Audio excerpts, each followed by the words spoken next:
Coucou tout le monde, ou coucou tout seul, parce que je pense que tu dois être tout seul à me regarder.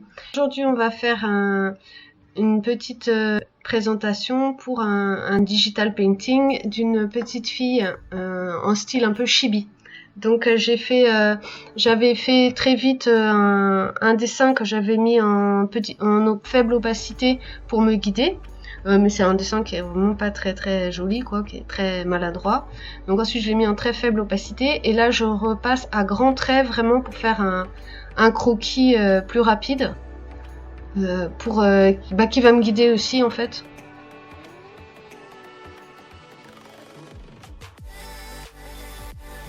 Donc là le trait il est pas très bien droit, voilà, je le remets. Voilà, je fais sur la base de mon dessin, je fais ce que je veux faire. Là, je fais le manteau. Je vais peut-être passer ça en accéléré, enfin surtout que tout le monde voit bien ce que je fais, quoi. Donc mes traits sont pas super droits, mais c'est pas grave. Progressivement, ça va être moins maladroit, plus habile. En fait, faut pas essayer de faire un chef-d'œuvre du premier coup. Au début, on trace vraiment les grandes lignes pour faire un croquis très rapide et qui va pouvoir nous guider. Donc voilà, ce croquis-là, je le repasse en faible opacité aussi, c'est-à-dire je vais dans les calques qui sont à droite et dans mon mode de calque, je mets opacité 30%. Et puis je crée un nouveau calque par-dessus pour redessiner avec un crayon plus fin. Avec un trait, donc là je suis sur mon pinceau et en fait, pour que mon stylet soit plus sensible, en fait, je fais des paramétrages et je mets sensible à la pression. Donc, ce qui fait que quand je vais appuyer plus, ça fera un trait plus gros, et quand j'appuie moins, ça fera un trait moins gros. Donc là, je refais le schéma, mais c'est peut-être, par contre, là, le trait est peut-être un peu petit. Mais bon.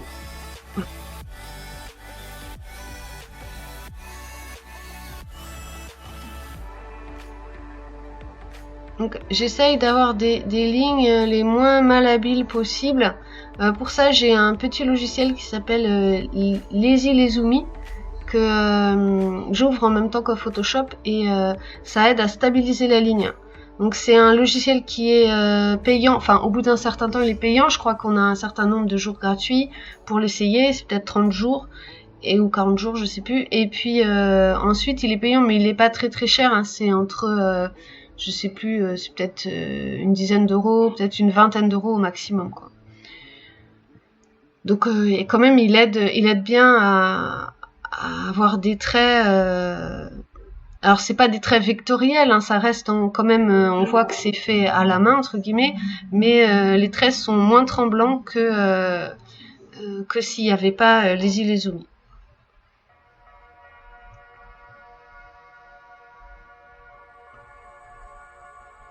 Donc là c'est pareil, j'essaye de faire une petite fille avec un manteau. Donc le manteau est plus gros et puis il y a une petite robe un peu plus fine par en dessous.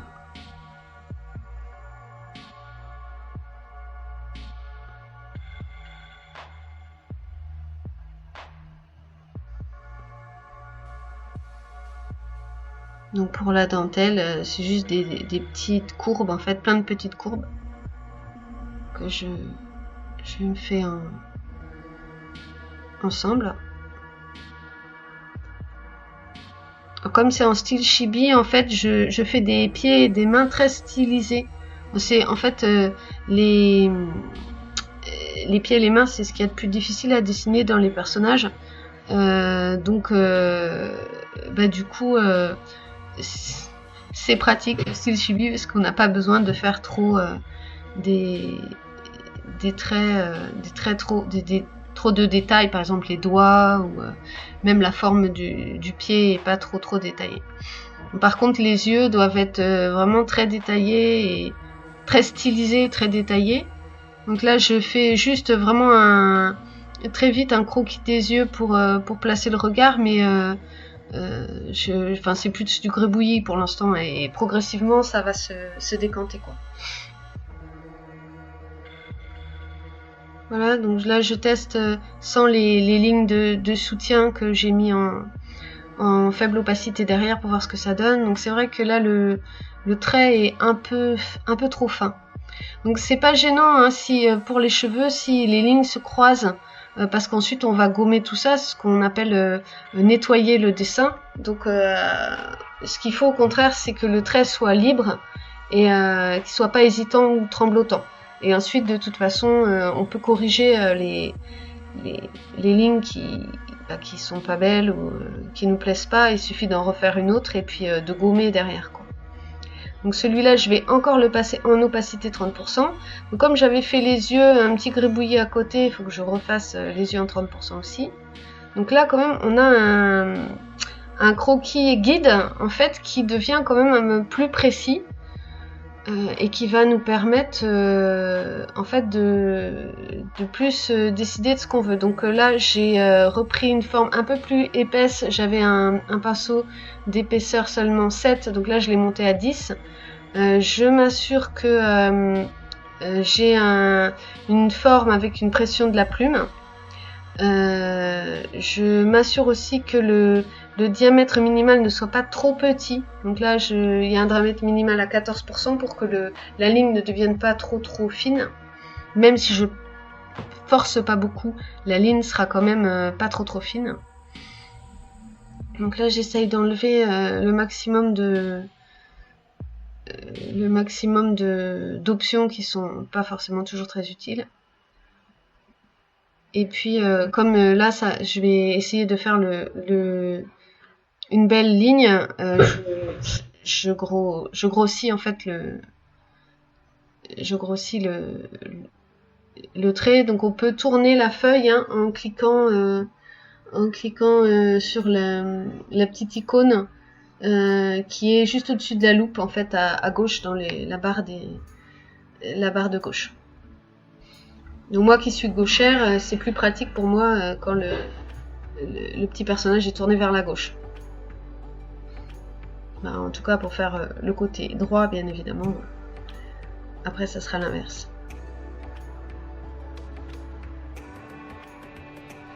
Donc là j'ai un peu de mal. Ils sont un peu maladroits mes traits. Je vais pas assez vite. Mais bon, c'est pas très grave, tout ça, ça va se corriger progressivement.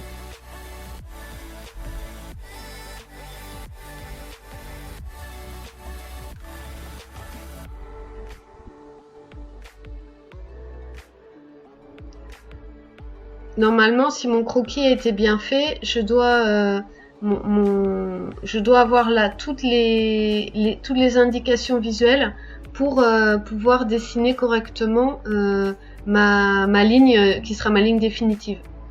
Donc je dois pouvoir retrouver dans tous les gribouillis que j'ai fait en dessous ce que je veux garder et effectivement ce que je ne veux pas garder bien sûr.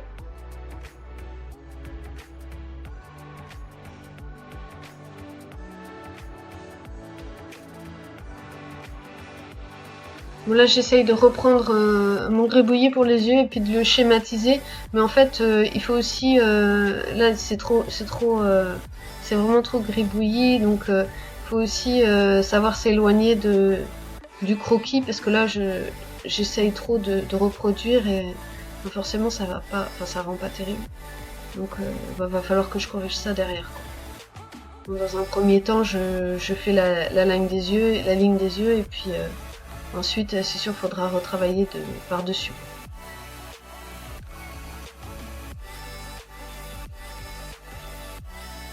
Donc, toujours dans les dessins de style chibi ou kawaii ou manga, les yeux sont très stylisés avec sur le haut, les cils sont très fournis, tout le haut de l'œil est très noir.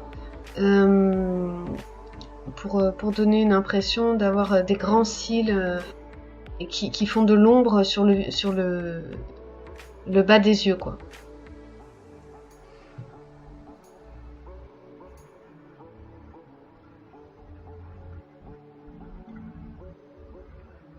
Donc là j'ai un problème parce que je suis pas très contente de ma bouche. Je trouve qu'elle a l'air un peu triste, ma fille, comme ça. Donc j'essaye de faire des lèvres, mais là ça lui fait une trop grosse lèvre supérieure. Ça donne l'impression que c'est une femme alors que j'essaye de faire une petite fille. Donc pour donner l'impression de petite fille, il faut pas faire des trop grosses lèvres. Il faut quand même qu'il y ait des lèvres pour qu'on voit que c'est une petite fille. Mais faut pas que ce soit des trop grosses lèvres. Bon là, c'est pas très droit. La lèvre d'en bas n'est pas en face de la bouche, donc ça va pas. Donc je reprends. En fait, comment je reprends, c'est j'ai paramétré à droite, j'ai l'historique avec tous les actions que j'ai faites, et donc quand ça me plaît pas, je remonte l'historique jusqu'où pour annuler en fait les actions jusqu'à ce que je trouve quelque chose qui me va. Donc là c'est pareil, ça ne va pas.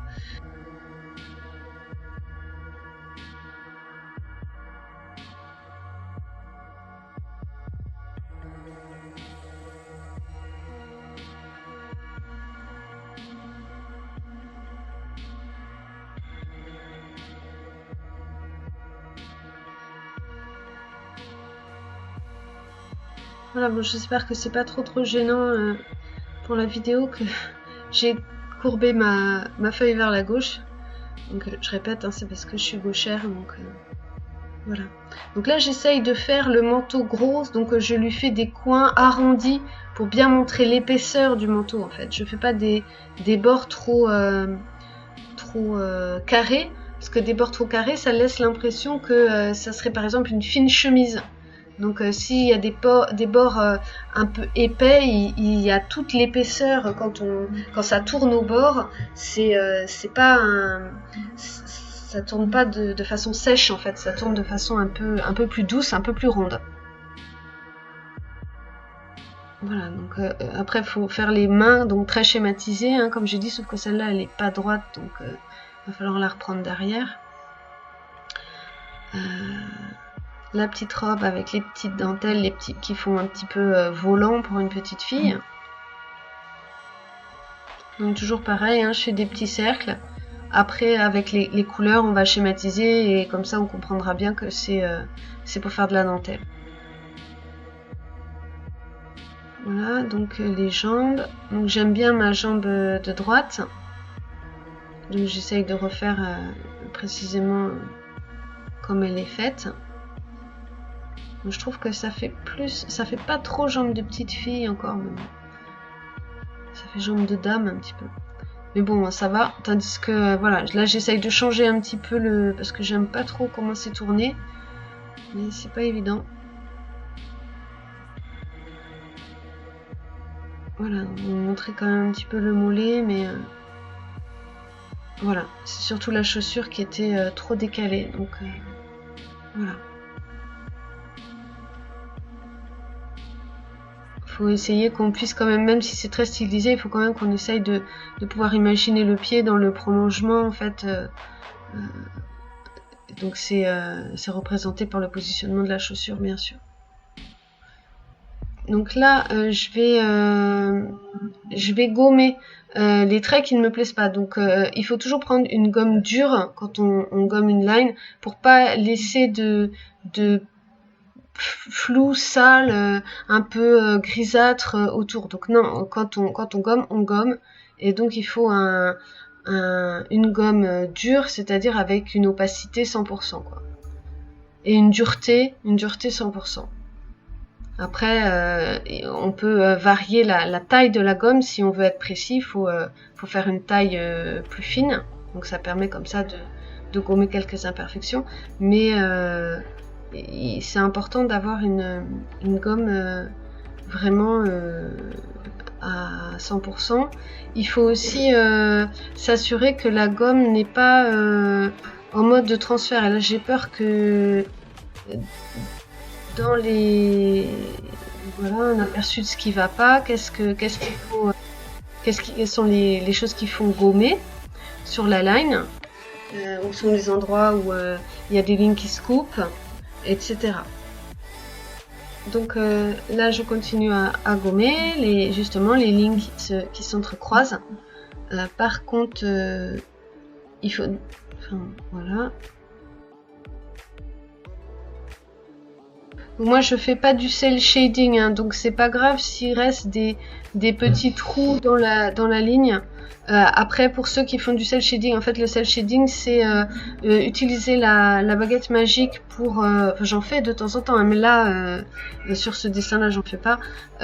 Utiliser la baguette magique par exemple pour sélectionner tous les cheveux d'un coup, et puis ensuite remplir tous les cheveux d'une couleur. Donc on remplit d'un coup une sorte de cellule, c'est pour ça que ça s'appelle cel shading. C'est-à-dire faire de l'ombre ou de la couleur dans une cellule. Donc c'est pas grave s'il y a des petits trous dans la ligne, puisque moi de toute façon je vais repasser la couleur derrière. Bon, l'idée c'est quand même qu'il y en ait le moins possible, hein, pour que ce soit bien régulier, mais c'est moins exigeant que si j'avais fait ça pour du cel shading. D'une manière générale, quand on utilise le cel shading, il y a quand même des logiciels, enfin Photoshop n'est pas, ça le permet de le faire, mais c'est pas forcément le logiciel le plus adapté, puisqu'il ne fait pas de ligne vectorielle, donc il fait pas de ligne vraiment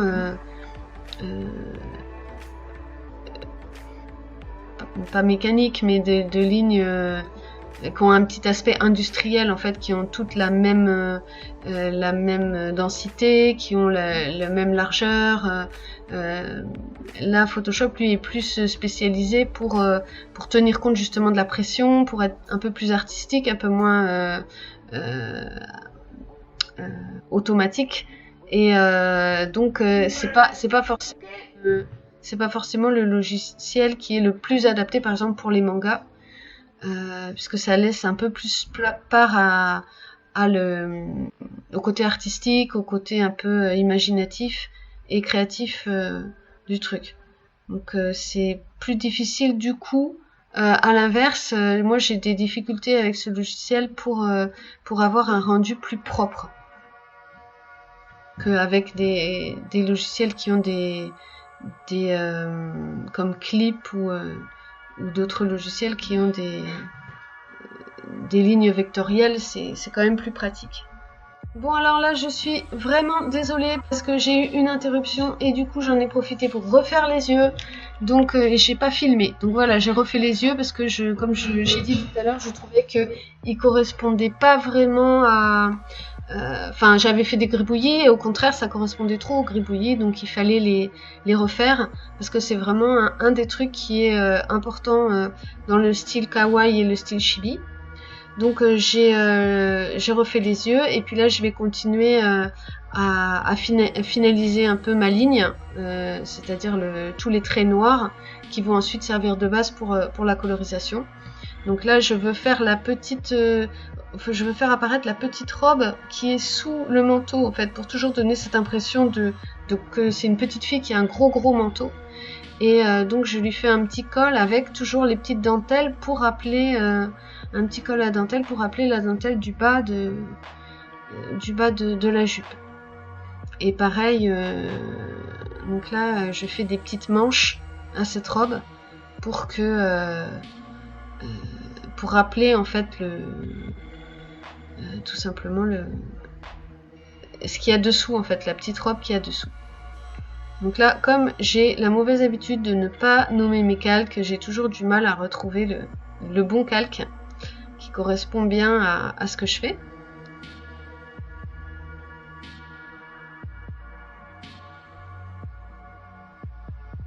Donc là, toujours, j'essaye de rendre les lignes un peu plus propres. Même si bon, je suis pas une spécialiste pour ça.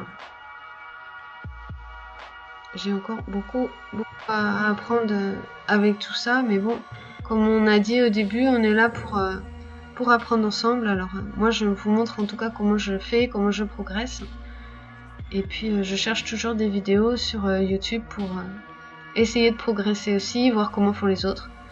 Donc là je fais les petites dentelles, je fais vraiment des petits gribouillis autour des manches. Le manche, c'est vraiment un truc, c'est 2 petits rectangles, mais en fait, ça va donner l'impression, en sortant de sous le manteau, ça va donner l'impression qu'on veut donner pour cette petite robe. Voilà.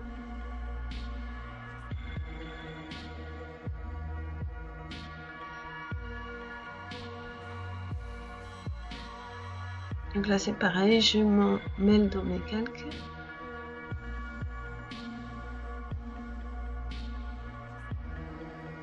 Donc toujours, hein, quand vous n'êtes pas content de ce que vous avez fait, vous allez dans l'historique et vous remontez.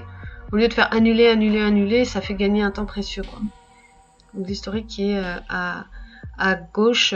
Si vous ne pouvez pas, si vous ne l'avez pas dans votre barre de gauche, allez dans affichage et faites afficher historique, ça va vous le mettre dans votre barre de gauche et c'est quand même super pratique. Donc moi vraiment je vous reconseille. Je vous conseille ça. Pareil, je vous conseille de mettre dans affichage, de paramétrer en mettant navigation en haut pour avoir un petit aperçu de ce que vous faites. Parce que moi, ça m'a longtemps bloqué de ne pas réussir à voir l'ensemble. Enfin, j'ai besoin quand je dessine de voir l'ensemble de mon image, comme là l'ensemble de la petite fille. Et là, je travaille sur une partie et ça me bloquait vraiment de pas voir, par exemple, là, le haut de la petite fille pour voir ce que ça donne. Donc, après, c'est chacun a ses réglages comme il veut. Mais quand j'ai vu qu'il y avait l'onglet navigation qu'on pouvait rajouter, avant, j'avais toujours le nuancier à cet endroit-là. Et en fait, je suis super contente d'avoir un petit aperçu de mon image complète à tout moment. Et de voir en temps réel les évolutions de ce que je fais sur l'image. Donc en fait je vérifie super souvent ce que ça donne, ce que je fais dans la navigation.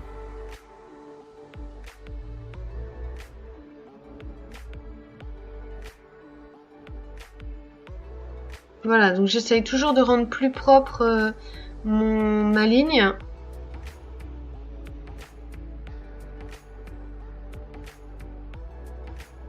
Bon, là voilà, c'est clair que il y a une option qui est gardée qui fait que malgré que je suis en gomme avec opacité 100% et tout, si j'appuie pas fort, ça ne gomme pas tout. Donc ça c'est un problème parce que je peux pas avoir une ligne bien droite et du coup ça me voilà. Et pour la gomme, il faut vraiment enlever le maximum d'options en fait pour que ça fonctionne bien. Il faut que la dureté soit à 100%, l'opacité à 100%, le flux à 100%. Enfin, pour les lignes, hein, bien sûr. Après, pour tout ce qui est le dessin, c'est le contraire. Il va falloir jouer sur toutes ces options-là. Mais tant qu'on est dans la ligne, il faut vraiment garder une gomme vraiment pure, quoi, pour pas salir le dessin. Enfin, au moins salir le dessin au minimum. Donc là, je vois bien quand je gomme, ça gomme pas tout, quoi. Il reste des petits traits un peu grisâtres. Là on voit bien hein, le trait grisâtre, ça n'a pas tout gommé, donc ça je suis obligée de repasser plusieurs fois. Donc ça c'est significatif qu'il y a une option qui est pas... Et donc quand je repasse, bah du coup il y a un petit trait qui reste sale derrière. Donc ça c'est significatif qu'il y a un truc qui va pas, quoi. Donc il faut être bien vigilant à ça, c'est sûr que c'est pas forcément le truc auquel on pense directement.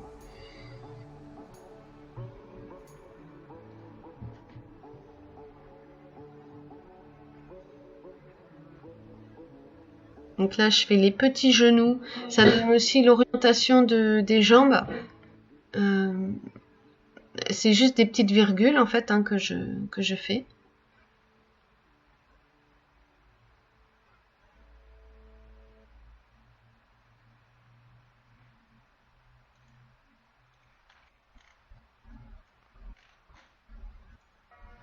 Donc là, je suis contente de ce que j'ai fait.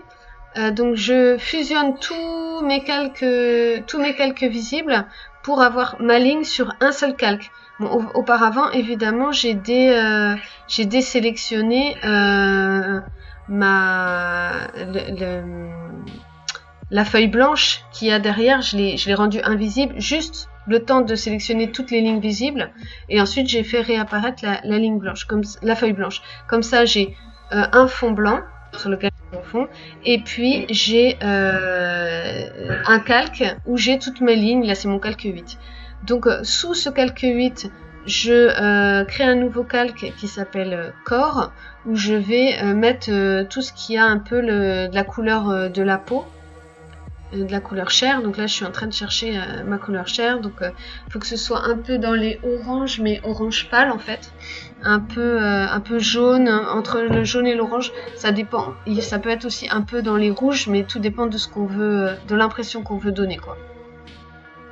Donc on peut choisir la taille de son pinceau en cliquant. Alors je sais pas si vous êtes au courant de ça. Donc vous prenez votre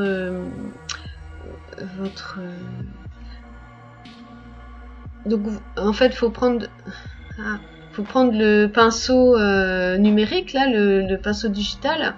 Je sais pas comment ça s'appelle, le crayon digital, voilà, le digital pen. Et vous cliquez sur vous avez un petit bouton en fait qui est en général tout près de là où vous mettez vos doigts, et vous cliquez sur le bout du bouton qui est le plus vers le bas. Donc c'est l'équivalent du clic droit. Et quand vous cliquez sur ça, vous pouvez cliquer en même temps sur Alt. Et du coup, quand vous bougez votre stylo de façon verticale, ça fait varier la taille en fait du pinceau. Et quand vous bougez votre stylo de façon horizontale, ça fait bouger l'opacité. Donc c'est très pratique. D'autant plus que quand vous... en fait, moi j'ai tout le temps, pendant que je peins, j'ai tout le temps le doigt presque sur la touche Alt du clavier. J'ai d'une main je peins et de l'autre j'ai le doigt sur la touche Alt, parce que ça permet de sélectionner très rapidement les couleurs qu'on veut. Donc quand vous cliquez Alt sur une couleur, en fait Alt c'est l'outil pipette, très, très simplement, sauf qu'à chaque fois on n'a pas besoin d'aller du coup sur l'outil pipette, choisir, ouvrir, enfin voilà. Donc on fait Alt et hop, ça sélectionne direct la couleur qu'on veut. Donc là on fait le corps en beige clair, tout le visage en beige clair. Faut pas avoir peur de dépasser, parce que déjà on va gommer donc l'essentiel de ce qui dépasse, et puis de toute manière on va faire plusieurs calques. Donc là on fait le calque pour la peau, on va faire par-dessus le calque des cheveux, donc les cheveux vont être en dessus, donc ça va cacher si jamais on a dépassé un peu sur les cheveux, c'est pas grave. Mais là de toute manière j'essaie quand même de faire des calques assez clean, et donc du coup je gomme tout ce qui dépasse. Ensuite, toujours pareil, avec une gomme le plus clean possible, c'est-à-dire avec pas de transfert, avec pas de mode de transfert, avec pas de diffusion, avec pas de pression, de variation de l'opacité en fonction de la pression, opacité 100%, flux 100%.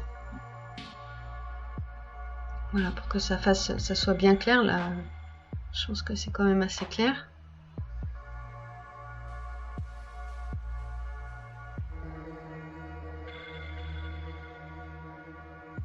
Pareil, quand on a trop gommé et qu'on a gommé sur des trucs qu'on voulait pas gommer, on peut revenir en arrière.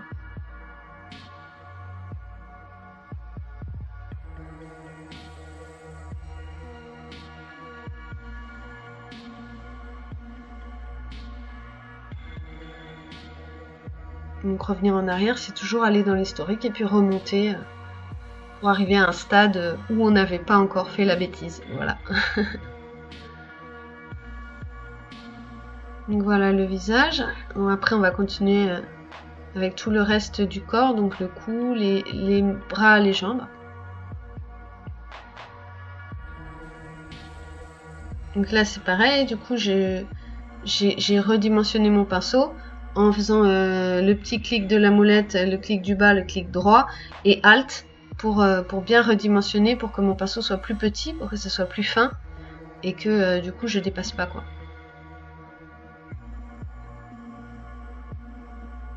Faut toujours trouver une taille de pinceau adaptée pour que ce soit cool en fait, pour que ce soit pas trop petit, parce que sans ça clairement tu vas perdre ton temps, tu vas t'user à faire des milliers de traits, trop petit, et si c'est trop gros, tu vas perdre en finesse. Donc voilà, il faut que ce soit un peu adapté à ton dessin, à ce que tu veux faire.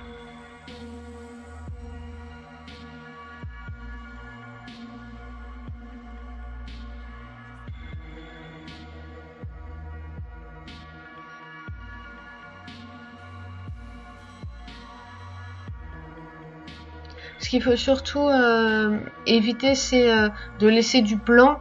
Dépasser, c'est pas grave. Il faut surtout pas laisser du blanc dans les zones qu'on veut colorer, puisque ensuite on va verrouiller les pixels et on pourra plus revenir. Enfin, si on peut revenir dessus, mais il faudra déverrouiller. Enfin, donc faut bien vérifier quand même qu'on n'a pas laissé de blanc. Donc là, on va faire un calque de cheveux au-dessus du calque corps. Donc là, je regarde la couleur que je vais prendre pour ces cheveux. Donc pour que ce soit un peu, que ça fasse un peu manga, un peu japonais, je vais plutôt prendre un truc dans le genre bleu pour que ça fasse un peu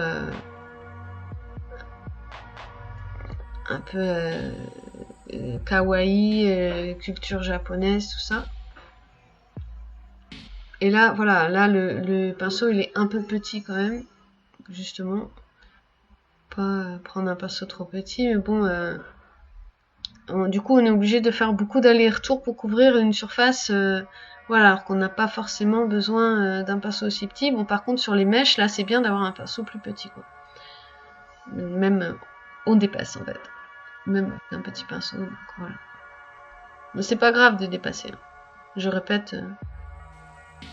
Donc par contre, ce qui est bien, c'est de le faire donc sur un calque différent, ce qui va permettre justement de gommer ce qui a dépassé, par exemple sur la peau, sans effacer la peau. On n'effacera que le bleu en fait. Donc là, je continue. Je sais pas. J'essaye de faire des grands traits pour gagner de la place, mais en fait, je pense que mon pinceau est tout simplement trop petit. Faut l'agrandir un peu, je pense. Voilà, donc là je l'agrandis un peu. Ça va aller plus vite. Voilà. Donc je l'agrandis toujours en faisant un clic droit du pinceau digital et puis Alt. Et ensuite sans toucher, je touche pas l'écran, hein, je garde le pinceau un petit peu au-dessus de l'écran et je fais tourner, enfin je fais bouger le stylet de gauche à droite. C'est un coup à prendre. Au début, je me disais oh là là, j'y arriverai pas, c'est pas du tout pratique. Et en fait, maintenant, c'est une sorte de ce qu'on appelle de l'intelligence manuelle. Tu dois l'apprendre comment ça fonctionne. Il y a des gens qui sont d'ailleurs plus doués en intelligence manuelle qu'en intelligence cérébrale ou intellectuelle, etc. Mais c'est que tes mains apprennent les mouvements en fait, et des mouvements qui sont pas forcément naturels au départ. À force de les faire, finalement, ça te devient complètement spontané et tu imaginerais même pas de plus les faire parce que tu te dirais oh là là, ça va être trop galère si je dois à chaque fois aller cliquer 15 fois pour modifier la taille de mon pinceau, alors qu'en fait il suffit juste de faire ce petit geste qui devient vraiment automatique. Mais pour ça, faut s'entraîner. Au début, c'est pas naturel et puis finalement, on n'y pense même plus. Enfin, c'est ça qu'on appelle l'intelligence manuelle, c'est que ça devient presque un automatisme en fait. C'est comme c'est pour tout, je pense pour tous les artisans dans n'importe quel artisanat, il y a ces gestes à apprendre et à bien maîtriser, et après une fois que tu t'es entraîné, ben tu n'y penses plus du tout, quoi. Donc là pareil, on rend la couleur plus clean en effaçant, surtout en s'assurant que la gomme est bien paramétrée, et puis on efface.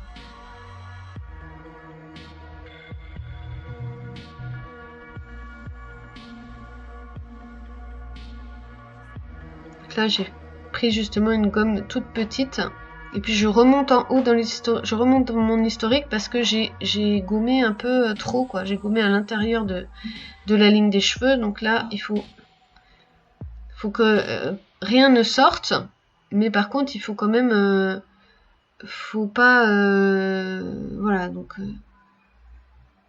là je rectifie ma ligne toujours.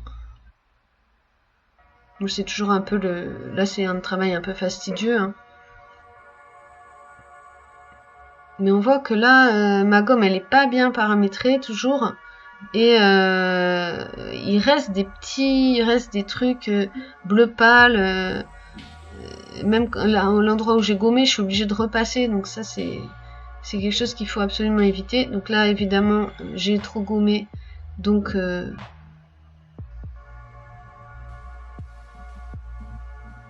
je repasse un peu dessus. Alors ça me fait ça avec mon pinceau. Et il est très sensible. Donc des fois, même quand je suis loin de l'écran, il prend en compte le mouvement.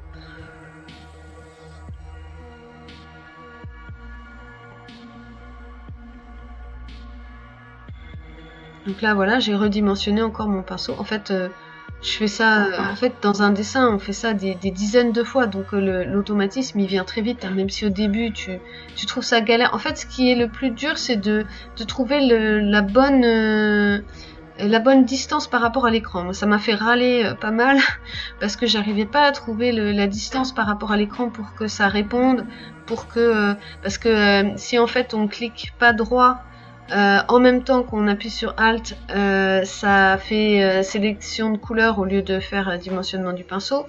Donc du coup, j'ai mis un peu de temps à trouver le bon calibrage par rapport à proche ou loin de l'écran.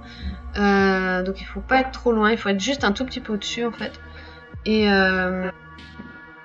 puis le geste, le petit geste à prendre. Mais c'est vrai qu'ensuite tu utilises ça tout le temps quoi. C'est super pratique.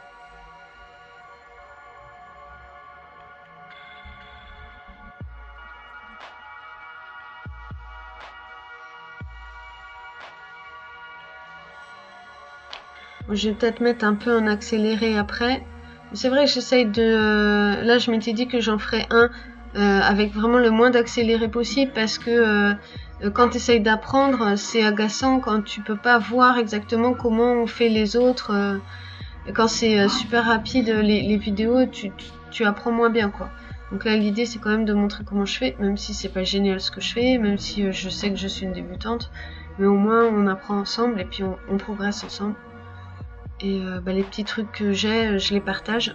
Donc voilà, tout simplement. Je pense que c'est justement en s'entraidant comme ça. Moi, j'ai énormément appris en regardant d'autres vidéos sur YouTube. Bon, la grande majorité, je dois dire, sont en anglais, donc ça, c'est pas trop pratique. Mais en regardant comment le logiciel fonctionne pareil, hein, en regardant les endroits où ça clique, comment on fait, voilà, c'est pratique. Donc là, j'ai fermé Lazy Nezumi, mon petit logiciel qui m'aide à faire les lignes. J'ai oublié de le fermer. Et en fait, pour les lignes, autant il est très très bien, autant après pour la couleur, ça peut être un peu embêtant parce que ça a tendance à corriger entre guillemets ta ligne de couleur, alors que c'est pas forcément ce que tu veux, toi. T'as pas besoin d'avoir une ligne de couleur qui soit extrêmement droite. Ce qu'il faut, c'est qu'elle suive le dessin en fait.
Bon, là j'ai déverrouillé, j'avais verrouillé le calque corps, donc là je retourne, je vois qu'il y a des petits trucs blancs, des petits endroits où j'avais pas peint, donc je l'ai déverrouillé pour pouvoir y retoucher, parce que sinon comme j'avais verrouillé en fait, donc par exemple là j'enlève aussi la peau des sourcils, donc en fait, pour verrouiller, il faut aller, donc quand on est sur, par exemple, là, le calque corps, tu vois en bas, au-dessus du calque, tu vois qu'il y a type, normal, et en dessous, tu as verrou. Donc si tu cliques sur le petit damier, ça voudra dire que tu as verrouillé tous tes pixels et tu ne peux plus intervenir que sur les endroits qui sont colorés. C'est-à-dire tous les endroits qui sont blancs vont être verrouillés et tu ne pourras plus intervenir. Ça t'aide, par exemple, là, donc là, voilà, c'est ce que je fais, je remets le verrou. Donc ensuite, comme ça, tu pourras retravailler sur la peau en rajoutant des couleurs sur les joues, etc. Mais tu ne dépasseras jamais du visage que tu viens de faire, quoi. Pareil pour les cheveux, là, j'ai verrouillé. Donc là, on voit le petit damier, il est enclenché. Verrou de points, on voit le petit damier, il est un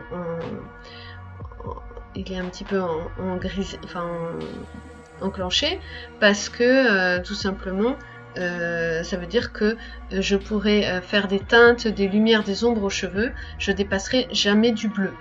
Donc c'est quand même très pratique une fois que c'est fait.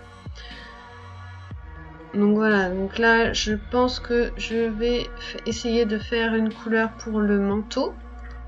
Donc quelque chose qui aille bien quand même avec le bleu, qui soit un peu dans la même nuance. Donc là, pourquoi pas du violet. Voilà, donc il faut que ce soit en dessous des cheveux, parce qu'il y a des cheveux qui passent dessus, et au-dessus du corps, parce que et c'est enfin, à la limite, c'est pas trop important que ce soit au-dessus du corps, mais c'est surtout au-dessous des cheveux, quoi. Mais concrètement, sur le principe, le manteau, il est quand même au-dessus. C'est des vêtements qu'on porte au-dessus sur la peau, donc autant le mettre dans le bon ordre, quoi. Faut s'habituer, en fait, à essayer d'avoir un ordre logique et puis bien mettre les noms, parce que moi je l'ai fait pour le dessin, mais j'ai une certaine habitude de pas nommer mes calques, et ensuite alors là c'est hyper galère pour m'y retrouver. Heureusement il y a des petits aperçus, donc je vois ah là c'est plutôt bleu, ça doit être les cheveux, ah, là c'est plutôt violet, ça va être le manteau, mais c'est quand même nettement plus pratique quand tu les as nommés. Donc voilà, là je peins, et puis une fois que j'aurai peint, c'est pareil, je vais verrouiller le calque manteau pour pouvoir travailler dessus sans dépasser du violet.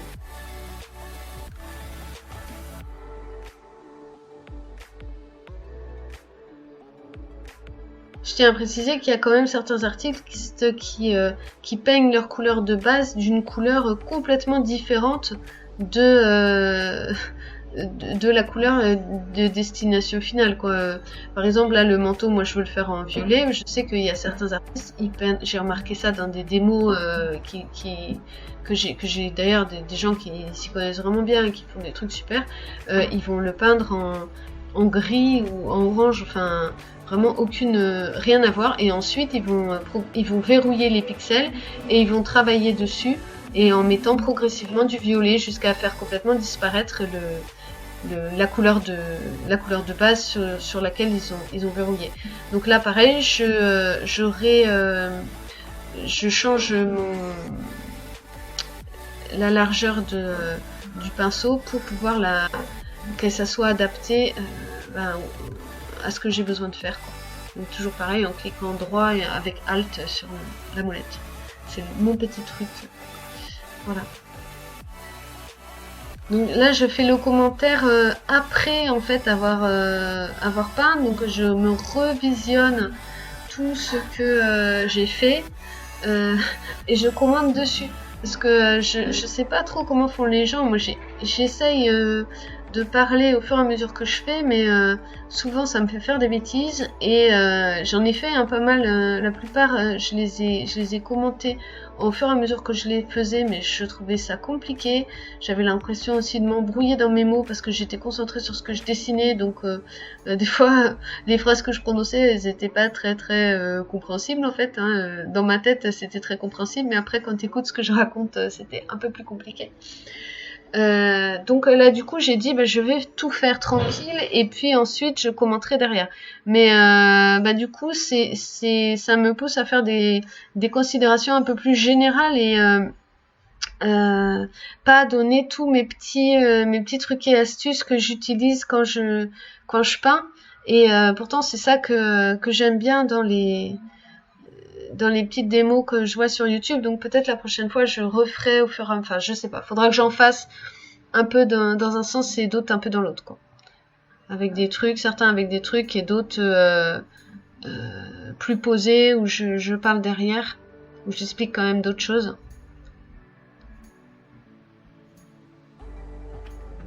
En fait les deux ont leur bon côté, mais c'est pas forcément le même intérêt pour les deux quoi. Donc là du coup j'ai fait tout pour bien qu'on voit que la robe est rose. J'ai fait du rose dans tous les endroits en fait qu'on voit ressortir de sous le manteau. Et puis je coordonne les chaussures de ma petite fille avec sa petite robe rose. Voilà. Et puis toujours pareil, je nettoie pour que ça ne dépasse pas. Et je ne verrouille pas, c'est pas bien. Donc voilà, parce que là maintenant avec le recul aussi, je vois les bêtises que j'ai faites. Donc ah si, je verrouille, non, je verrouille pas. Si ça y est, je verrouille. Donc à la fin, normalement, il faudra bien que je verrouille tous mes calques pour retravailler dessus derrière. Voilà, il y a quand même pas mal de couleurs maintenant qui sont faites. Ah oui, je vais faire alors, oui, j'ai fait un calque par couleur. Là, en fait, la dentelle, j'aurais pu la faire avec la robe. Hein. C'était peut-être pas nécessaire de faire dans le purisme absolu. Mais bon, je fais un petit calque très pâle pour donner une petite illusion de légèreté et de froufrou. Donc, du rose très pâle. Donc, j'essaye de plus en plus, ce que j'ai pas fait sur ce dessin là, mais dans mes peintures digitales, j'essaye de plus en plus de prendre des couleurs qui sont pas des couleurs complètement pures en termes de luminosité. Je prends souvent des couleurs qui ont un peu de gris. Bon là c'est pas du tout le cas hein, parce que c'est vraiment le style chibi, donc les couleurs sont vraiment pétantes et j'essaye de prendre des couleurs le plus pur possible. Le bleu, je prends vraiment des bleus, pas des bleus un peu qui tendent un peu vers le gris, mais j'essaye je trouve que ça rend plus réaliste en fait. Donc là c'est pas l'objet, mais plus tu auras des couleurs pétantes, flashy, moins c'est réaliste. Bon, ça c'est un style aussi, puis ça peut être mignon. Par contre, c'est vrai que sur les couleurs claires, c'est très difficile d'avoir comme les roses pâles. C'est pour ça que la dentelle, ça me fait penser à ça. De toute façon, tu peux pas quand c'est sur du très clair, tu peux pas avoir du gris, tu peux pas avoir des teintes trop grises parce que sinon tout de suite ça fait gris clair quoi. Donc là, il faut vraiment du rose pur, mais très pâle par contre. Bon là, c'est pas grave si ça. Encore une fois, là, les dentelles, faut pas que ça dépasse, mais là, en l'occurrence, comme c'est tout petit, il faut quand même montrer que c'est présent, donc c'est pas trop grave en fait si ça dépasse. Et je vais pas le modifier ça, parce que c'est un peu volontaire. Donc voilà, là l'exemple, là j'essaye de faire des boutons violets plus pâles. Mais on voit que c'est pas du pur quoi. J'essaye quand même c'est un violet un peu gris que j'ai choisi, pas dans le cercle, enfin dans le carré des couleurs, j'ai quand même mis c'est pas des couleurs pures, absolument pures. Mais ça permet aussi d'utiliser bien l'ensemble de la gamme des couleurs, parce que n'utiliser que des couleurs pures, entre guillemets, des couleurs flashy, bah, c'est très réducteur finalement. Et ça permet d'avoir quand même des nuances intéressantes. Donc là, du coup, je vais faire les yeux de la petite fille de la même couleur que les boutons, parce que je trouve que c'est joli, des yeux violets. Et il faut pas que ce soit justement trop pétard pour que ça fasse trop artificiel, parce que c'est des yeux. Et il faut que ce soit quand même un peu clair. Donc voilà, ça tombe bien, ça me plaît bien comme idée. Et je trouve que c'est une jolie couleur, un peu mauve, un peu pas trop pétante, pas trop flashy, un peu délicate. Donc c'est joli pour des yeux, quoi. Et bah, je vais faire pareil, les petits chouchous pour les couettes de la petite fille. Je vais les faire de la même couleur que les boutons, pour que ça donne un petit sentiment d'unité. J'essaye de pas trop multiplier les couleurs non plus, même si c'est normal qu'on ait plusieurs couleurs, mais on voit que c'est quand même vraiment dans les teintes bleues ou bleu, vert, rose, quoi. Bleu, violet et rose, c'est les... pour que le personnage ait une unité, pour que ce soit pas trop bigarré. Donc ça donne un peu de cohérence à l'ensemble.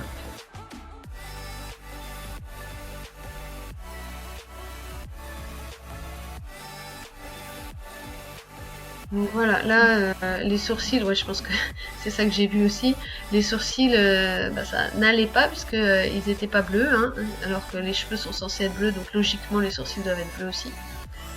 À moins que la fille se soit fait une teinture, mais si c'est une petite fille, normalement, de couleur bleue est naturelle, hein, puisque quand même elle se teint pas les cheveux. Je ne sais pas si ça existe, mais au Japon, tout est possible. Dans les dessins animés, il y a plein de petites filles aux cheveux bleus et ça pose aucun problème à personne. Donc, on y croit.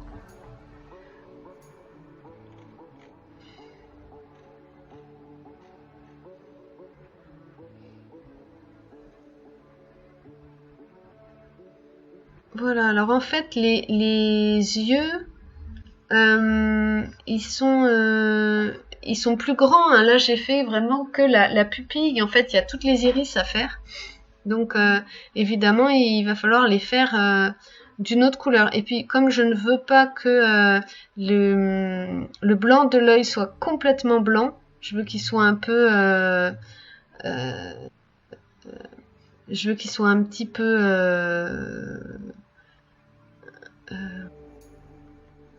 un tout petit peu coloré. Donc je vais créer un calque yeux où je vais faire juste spécifiquement les pixels sur les yeux.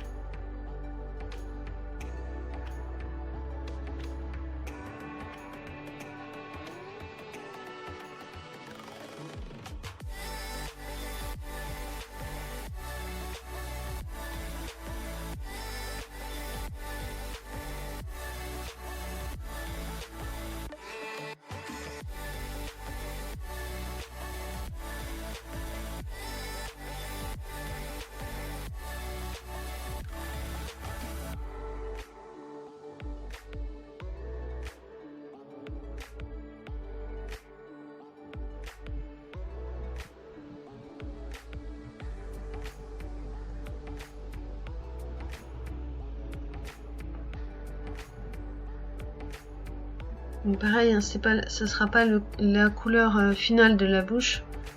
C'est juste pour verrouiller les pixels à cet endroit-là et pouvoir travailler dessus, hein, c'est-à-dire ensuite faire les dents, la langue. Bon, moi j'aime bien que ça corresponde quand même un minimum dès le départ, mais c'est pas du tout indispensable. J'aime bien que la couleur corresponde à peu près, donc là j'avais pris une couleur trop rouge, mais c'est pas grave, hein. Mais ce qui compte, c'est que la zone soit pixelisée, qu'il y ait des couleurs à cet endroit-là, pour qu'ensuite, quand on la verrouille, parce qu'à la fin, là voilà, je verrouille tous les calques, j'avais pas fait systématiquement, donc là je verrouille les calques que j'avais pas verrouillés.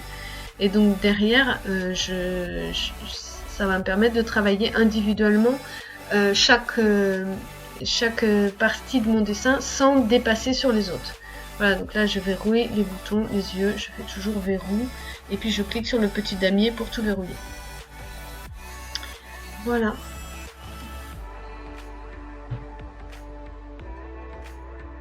Donc, alors je sais pas si je vais... Là, si je me suis attaquée direct aux cheveux, je crois. Ah ouais, j'ai fait des tests. Alors, je n'ai toujours pas, c'est mon drame, je ne sais toujours pas peindre les cheveux. Donc, je cherche si vous connaissez des tutos sur YouTube ou des démonstrations ou des speed painting ou quoi, où ils montrent comment faire les cheveux. Je n'y arrive pas. Donc, c'est pareil, j'ai pris des brushes, enfin des pinceaux pour pouvoir m'aider à faire des cheveux. Et ben là j'en ai testé quelques-uns. Vraiment, ça n'est pas du tout rassurant. Enfin, ça ne marche pas. Donc j'ai fait plusieurs tests. Je pense que je vais pas montrer tout le déroulé du test, où je vais le montrer en accéléré parce que ça rend moche. Donc c'est pas, enfin à part, c'est vrai qu'on apprend aussi de ses erreurs. Vous apprendrez peut-être de mes erreurs, mais sur la base, ça va pas montrer grand chose. Bon, alors je fais là je fais le fond. J'essaye de faire un fond neutre, c'est-à-dire assez gris, une couleur assez grise. Avec j'ai pris un brush qui est pas complètement uni. J'ai pris un brush texturé, donc on peut voir que ça il y a des petits éclats blancs, même quand je passe il y a des petits éclats blancs. Donc je change aussi, je garde pas toujours la même couleur, mais il faut que ce soit forcément des couleurs qui se ressemblent. Le sol en bas doit être plus sombre, donc en général faites un brush plus sombre, enfin une couleur plus sombre en bas, et puis progressivement quand ça part vers le haut, des couleurs plus vives. Donc là je reprends mes couleurs pour couvrir l'ensemble du fond, quoi, en faisant des petites variations. Donc là j'avais commencé avec un brush beaucoup trop petit, donc j'essaye de le couvrir complètement si possible. Voilà, donc mais il faut vraiment pas le faire trop soigneusement parce que en général les fonds c'est assez flou, on voit pas, on devine plus qu'on ne voit les choses. Et donc il faut pas que ce soit trop précis parce que s'il y a des formes trop précises, ça va attirer l'œil. Donc l'idée c'est au contraire de faire des formes un peu imprécises, des formes floues. Donc là j'ai choisi, on peut aussi choisir une jolie couleur lumineuse par exemple. Moi là j'ai choisi le contraire, c'est-à-dire des couleurs très neutres, très grisâtres pour que l'attention se focalise sur la petite fille, qu'ensuite on va mettre en valeur avec des ombres et des lumières pour que les couleurs ressortent plus et soient évidemment plus jolies. Donc là c'est pareil, je fais des petites nuances un peu partout, dans du bleu vert, dans du vert d'eau, etc. pour que le fond soit pas trop uni non plus. Parce que si c'est trop uni, ça va faire moche.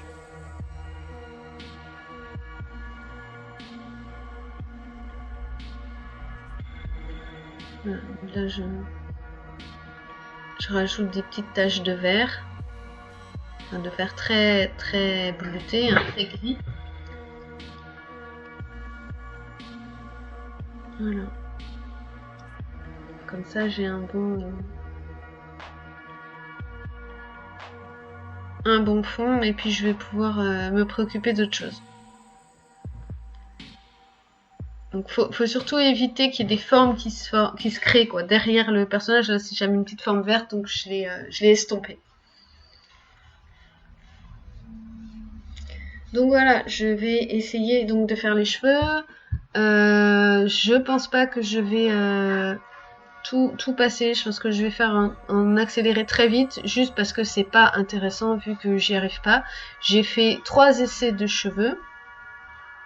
Les deux premiers, enfin le premier, j'ai essayé avec des, euh,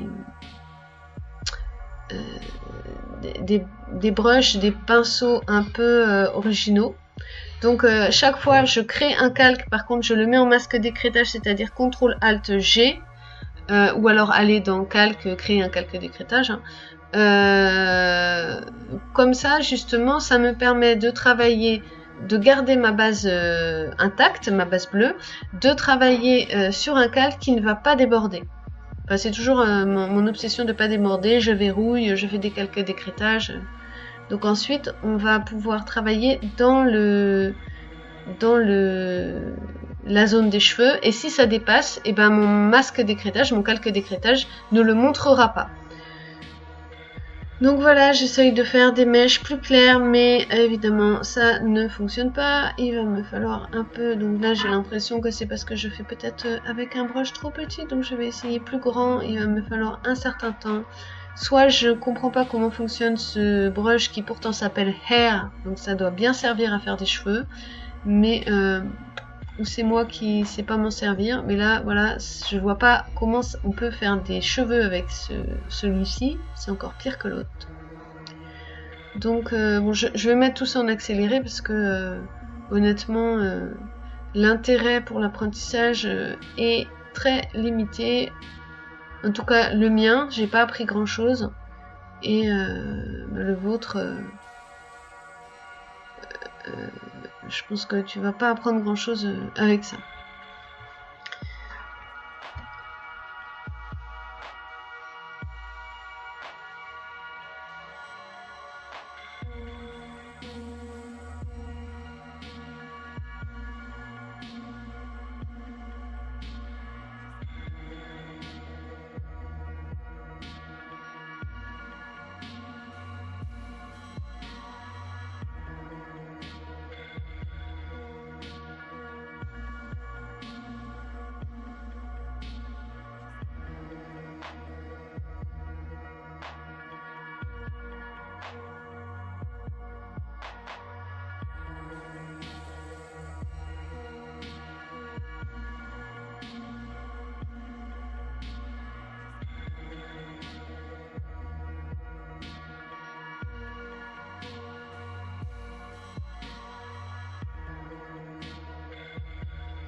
Donc voilà, désespérée par mes 2 premiers essais, j'en ai fait un 3e. Et là, j'essaye plus de faire du flou, quoi. Parce que je sais pas, j'y arrive pas. En fait, peut-être les cheveux des mangas, ça doit pas être fait en flou. Je n'arrive pas. Pourtant, dans les tutos que j'ai suivis, c'était comment smudger les cheveux, comment faire des transitions dans les cheveux, comment faire des reflets dans les cheveux. Mais en fait, en flou, j'y arrive pas. Donc là, du coup, en désespoir de cause, je vais mettre des couleurs. Je fais des aplats, en fait, les uns sur les autres. Et bon, de toute manière, je suis pas du tout fière de mes cheveux, donc c'est pareil. Là, j'essaye d'augmenter l'opacité pour que ça fasse des aplats durs, que ce soit plus flou, que ce soit plus doux, qu'on voit bien les mèches. Alors c'est carrément une technique complètement différente, hein, une technique by me, parce que une technique de moi-même, parce qu'en fait, j'ai toujours pas trouvé une technique qui me plaise. Donc là, je rends les mèches bien visibles pour me guider. Ensuite, dans mes ombres et mes lumières.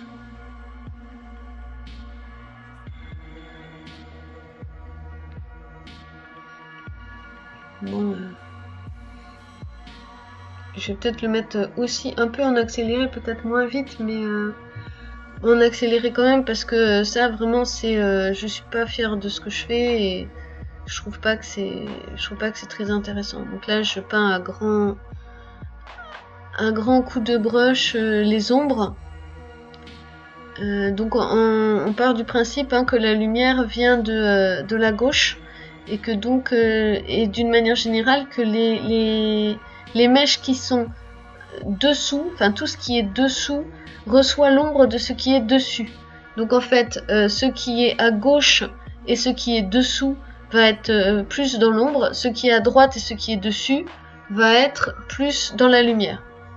Donc c'est en partant sur ce principe-là que je fais, là j'essaye sur comme ma petite mèche elle est sur la droite là, donc j'essaye de remettre un peu de couleur. Par contre, comme elle est sous l'autre mèche, elle reçoit l'ombre de l'autre mèche et donc elle est plus sombre à un endroit. Et puis là, tout le côté droit, normalement il est plus sombre puisque la lumière vient de la gauche. Donc là, pareil, comme c'est dessous, je fais les ombres et juste un tout petit bout qui reste parce que lui, il est sur la droite de la mèche, donc il reçoit la lumière. Donc tout pareil, je fais pareil. L'ombre, là je prends, c'est toujours, je fais Alt pour reprendre la lumière, la couleur qui me plaît. Et puis voilà. Donc là je refais mes... C'est pas génial hein, mais c'est le truc que j'ai trouvé pour faire. Donc là je pense que je vais un peu accélérer parce que comme c'est pas top, il n'y a pas grand chose à en dire.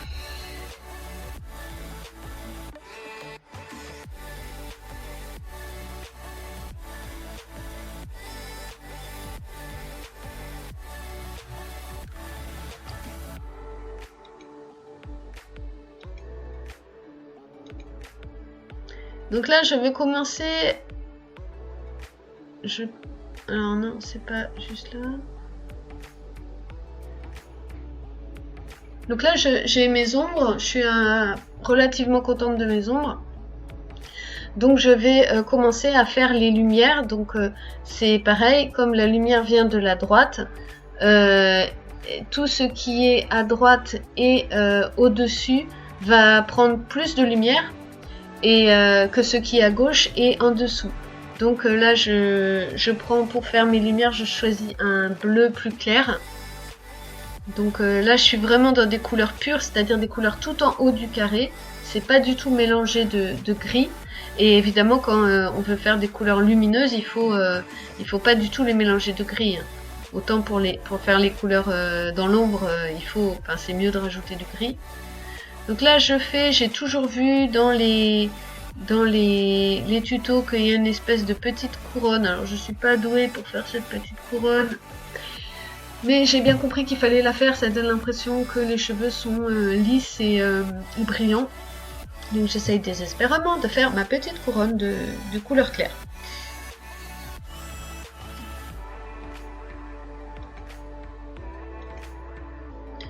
Donc voilà, après je vais poser mes lumières, donc tout ce qui est plutôt à gauche et au-dessus est dans la lumière, tout ce qui est à droite et en dessous est dans l'ombre. Donc voilà, je continue à poser mes lumières. Donc là je vais continuer à poser mes lumières en prenant une lumière encore plus pâle. Pour que ce soit encore plus brillant et qu'il y ait encore plus de contraste.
Et maintenant, je vais prendre une lumière qui est presque blanche.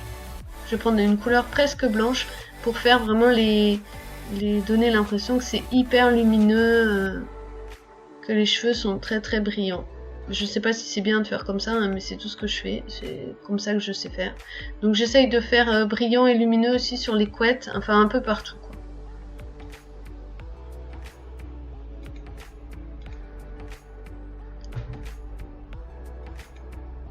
Voilà, je rajoute du brillant aussi sur les mèches un peu plus bas. Et même dans l'ombre, je sais, ça n'est pas logique, mais voilà, je sais pas, j'essaye. Donc j'ai remarqué aussi que souvent il y a une petite lumière, même dans l'ombre, au moment vraiment à l'extrémité de l'ombre, il y a une sorte de petite lumière qui entoure certains dessins et ça rend plutôt bien. Donc voilà, du coup j'essaye de faire ça, mais voilà, sans garantie. J'essaye de faire un peu de lumière tout autour.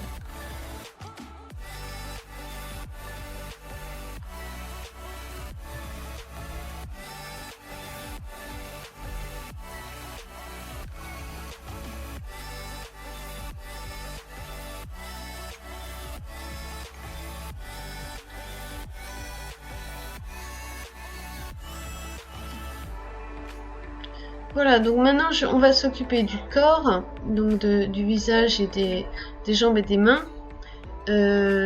Donc pareil, je vais sur le calque corps, je crée un calque en masque d'écrêtage. Donc CTRL ALT G, ou vous allez dans calque et créer un calque d'écrêtage.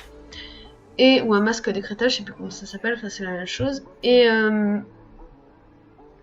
donc du coup, je prends une couleur plus marron pour faire l'ombre sur le visage, parce qu'il y a toute une partie du visage qui est à l'ombre des cheveux. Donc on va faire des ombres qui suivent un peu le tracé des cheveux. Donc tout pareil, j'essaye de faire des ombres qui soient assez dures, parce que tout simple, c'est assez bête, hein, mais j'arrive pas à les faire à faire des ombres douces, quoi. Donc du coup là, pour le coup, ça va être vraiment dessiné, ça va être vraiment du style graphique, et ça va, c'est des ombres dures, quoi. Donc là, je fais des espèces de mèches brunes sur le visage, et en fait, c'est l'ombre des mèches. Donc comme la lumière vient de la gauche, l'ombre des mèches, elle est à la droite des mèches évidemment, hein, puisque le côté gauche est illuminé, donc il n'est pas dans l'ombre, et c'est le côté droit qui est dans l'ombre. Donc là pareil, je fais la mèche l'ombre de la mèche à droite de la vraie mèche, et je fais faire ça partout. Donc voilà. Après, ce qu'il faut voir, c'est qu'il y a plus d'ombre, c'est toujours pareil, il y a plus d'ombre sur la droite du visage, puisque la lumière vient de la gauche. Donc là, je fais les mèches, mais ensuite, je vais plonger l'ensemble de la droite du visage dans l'ombre. Et ça, c'est parce que le visage n'est pas plat et qu'il est un peu rond. Donc ça va donner l'impression que le visage est un peu plus arrondi, donc il est voilà. Donc à partir d'un certain endroit, il n'est pas touché par la lumière, puisque il est pas du côté d'où vient la lumière. Donc faut tenir compte à la fois des ombres et puis de la forme du visage, de la forme des objets pour voilà, pour placer ces ombres. Donc là, je voulais faire un petit triangle sur la joue. Des fois, ça sort bien, ça marche bien, mais là, finalement, j'ai renoncé, quoi.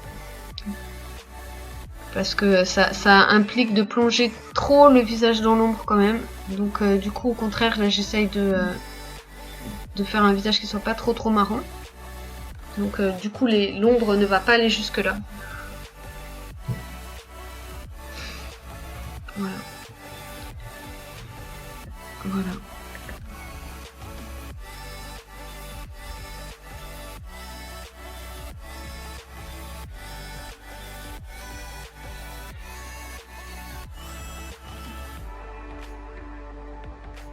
Donc là, je fais l'ombre dans le cou, pareil, l'ombre est sur la droite, puisque la lumière vient de la gauche. Bon, et je fais vraiment en marron, je renforce les ombres à l'endroit où il n'y a vraiment pas de lumière qui passe, c'est-à-dire tout près des fameuses mèches qui créent de l'ombre, là, juste en dessous des mèches, en fait. Là, il n'y a vraiment pas c'est sûr qu'il n'y a pas du tout de lumière qui passe, donc je durcis encore, je noircis avec des couleurs encore plus marron, encore plus foncées. J'essaye de renforcer le système. Donc après, à la suite de ça, je vais essayer, je sais pas si j'ai commencé par le nez ou les joues. Donc là, par contre, je réduis la dureté à 0. Et j'essaye, voilà, je prends une petite couleur un peu qui ressemble à la couleur de la peau, mais qui est un petit peu plus rosée, pour donner l'impression que le nez est un petit peu en relief, quoi. Et puis avec la même couleur, je fais les joues. Voilà. Là, elle est peut-être un peu pâle, mais bon. Voilà.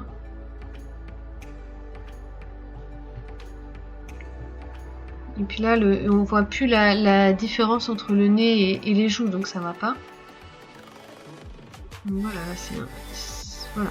Là, on voit mieux les joues. Par contre, on voit plus du tout l'ombre. Donc, faut trouver en fait voilà. Là, c'est aussi foncé que l'ombre à l'endroit de l'ombre. Et sinon, c'est voilà. Donc oui, faut quand même bien noter la séparation. Il faut bien qu'il y ait une séparation entre le nez et les joues. Donc ça va donner un petit aspect un peu enfantin au personnage. Ça va vraiment insister sur l'aspect petite fille, les joues rouges, le petit nez un peu rouge. Donc là, ça va être mieux. Donc à la suite de ça, on va faire des petites lumières sur le bout du nez pour justement donner l'impression qu'il est rond, qu'il est brillant. Et toujours pareil, parce que ça va renforcer l'idée que c'est une petite fille. Ça va donner un aspect juvénile en fait.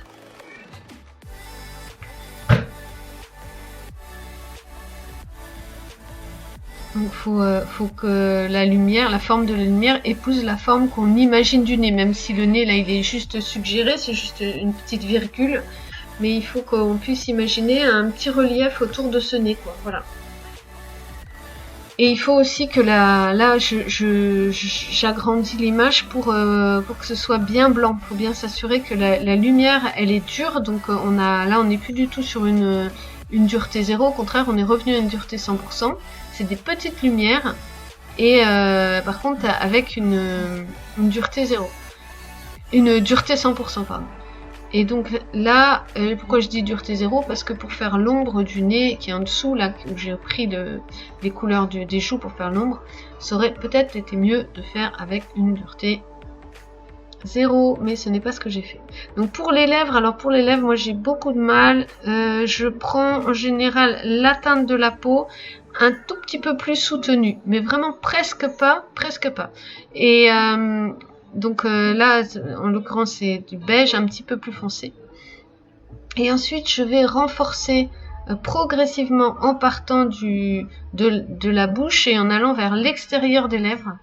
Je vais renforcer le côté soutenu, sachant que ça peut être un peu plus rouge sur le bord des lèvres et un peu plus soutenu vers l'extérieur, et un peu plus léger, pardon, vers l'extérieur. Voilà, donc là, c'est juste un peu plus rouge, vraiment au bord des lèvres. Mais surtout pour une petite fille, faut que ce soit très doux. Voilà, ça y est, j'ai enfin mis la netteté, la dureté à 4%. Et pour une petite fille, il faut vraiment pas lui faire des trop grosses lèvres, hein, parce que ça, on va avoir l'impression que c'est un chibi d'une personne adulte. Donc il faut vraiment des toutes petites lèvres, pas trop colorées et pas trop grosses. Donc, progressivement, quand même, on peut renforcer un peu la couleur. Mais et donc, bien sûr, il y a plus de couleur du côté d'où vient la lumière, c'est-à-dire là pour nous du côté gauche.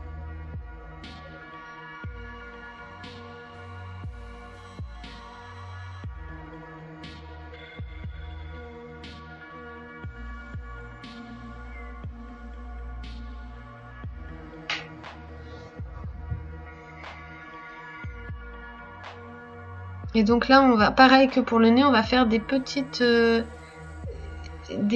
taches de lumière qui vont bien suggérer le mouvement des lèvres et qui vont suggérer aussi que les lèvres sont brillantes.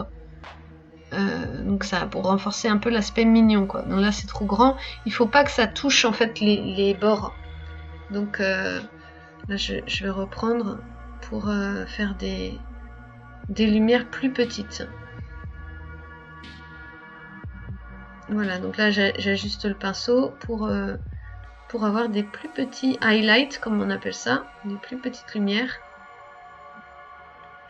qui suivent bien la forme des lèvres, tout simplement.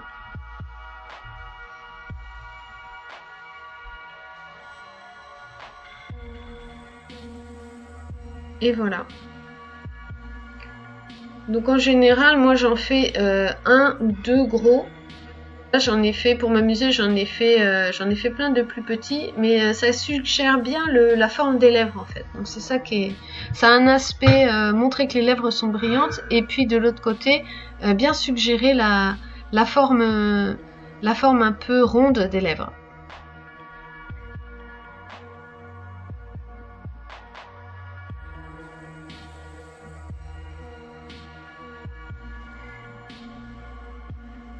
Donc là, je trouvais qu'il y avait que les ombres étaient trop marquées, donc je les ai un peu atténuées.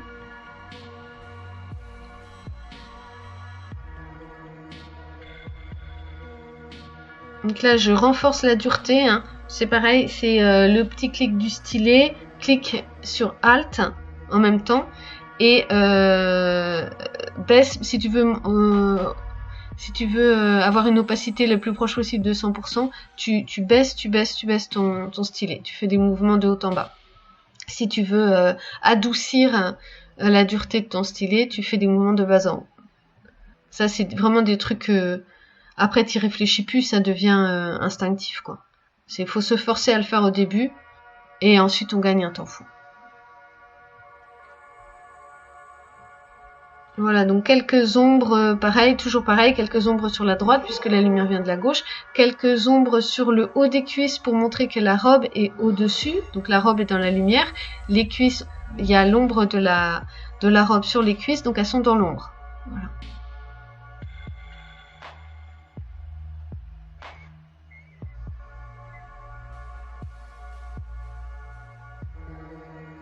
Bon, alors le manteau, bah, j'ai fait pareil que pour tout le reste,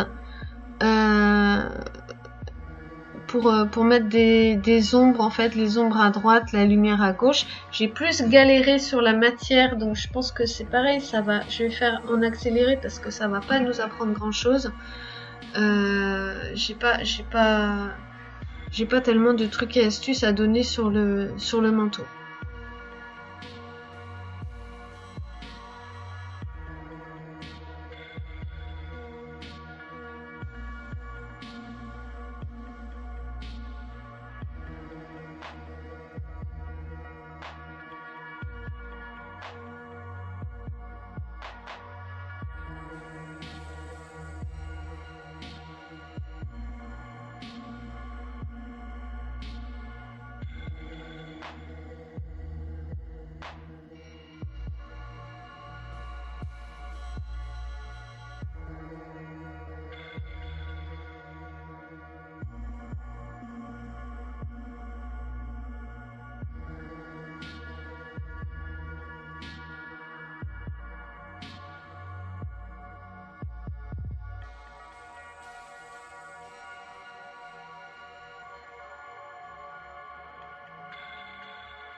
Donc voilà, on a fini le manteau. On va passer à la robe. Donc toujours pareil, on crée un petit calque au-dessus de la robe. On le passe en calque décrétage, donc CTRL-ALT-G. Et on va faire les ombres de la robe. Donc pour faire les ombres de la robe, on va prendre le rose de la robe et on va le mettre en plus foncé. Ou un rose là, si on veut pas faire gris, parce que ça pourrait faire moche, on prend un rose qui tend plus vers le rouge, un rose plus saturé, quoi. Un rose moins blanc. Donc là, toujours pareil, on fait le petit liseré sous la manche du manteau pour montrer que le manteau est dessus. On fait un petit liseré à droite pour montrer que la droite est dans l'ombre. Et aussi, pour ce qui est le bras droit, on fait un petit liseré aussi à gauche parce qu'en fait la main est dans l'ombre du manteau qui est devant. Donc du coup il y a aussi une ombre à gauche là cette fois-ci. Pour le reste normalement c'est pas le cas, mais là en fait le bras droit n'est pas touché complètement par la lumière, en tout cas pas dans sa partie qui touche le corps, parce que le corps empêche la lumière de passer. Donc là pareil, on fait le petit liseré pour montrer que le manteau est dessus.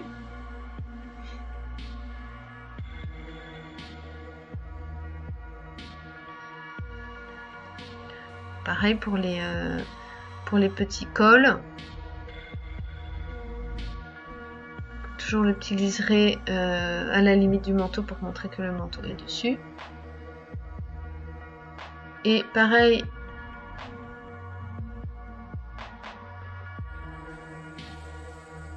Alors ensuite, là, on va faire des petits highlights, mais là, pas beaucoup par contre.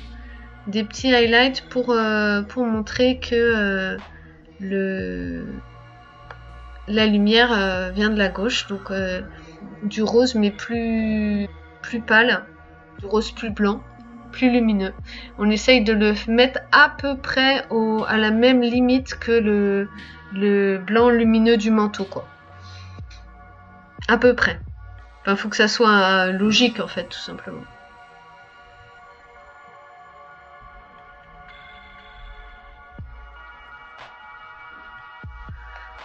Donc là, on va faire la dentelle. Alors, je sais qu'il y a des très jolis brushes qui permettent de faire la dentelle. Je ne sais pas, moi j'en ai pas.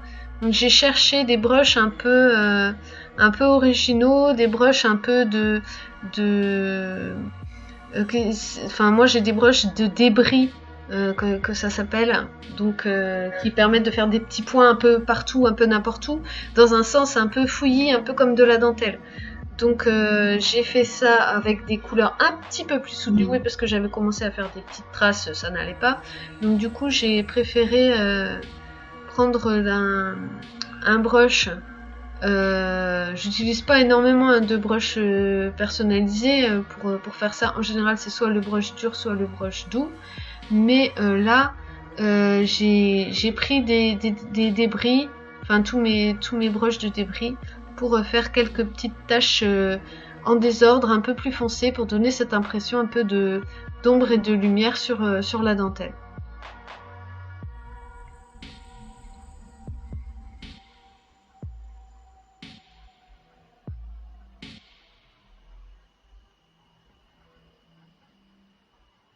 J'en ai testé plusieurs.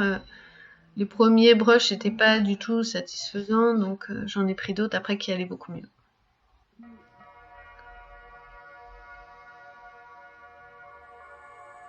Même en grossissant le brush, ça faisait rien du tout, donc du coup...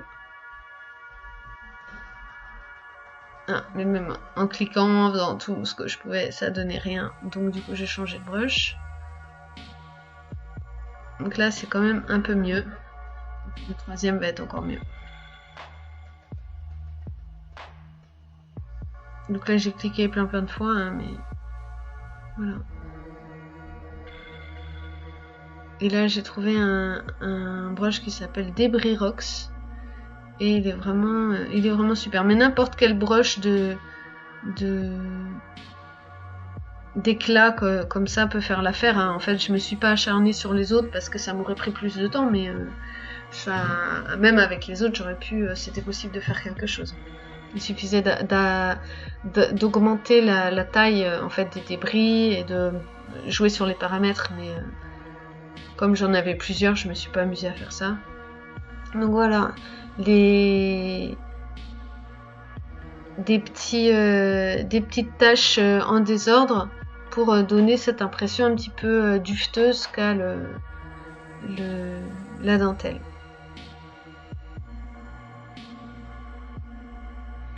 Évidemment, plus des taches plus roses, plus foncées sur la droite et des petites taches blanches sur la gauche pour montrer la lumière.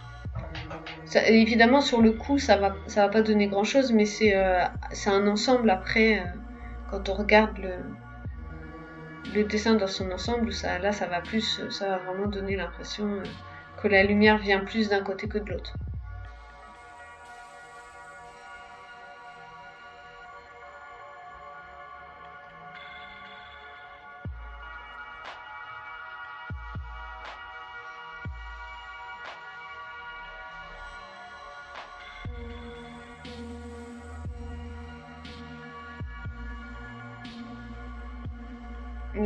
J'ai carrément rajouté sur le côté gauche, j'ai carrément rajouté du blanc vraiment pour montrer que ça capte vraiment la lumière.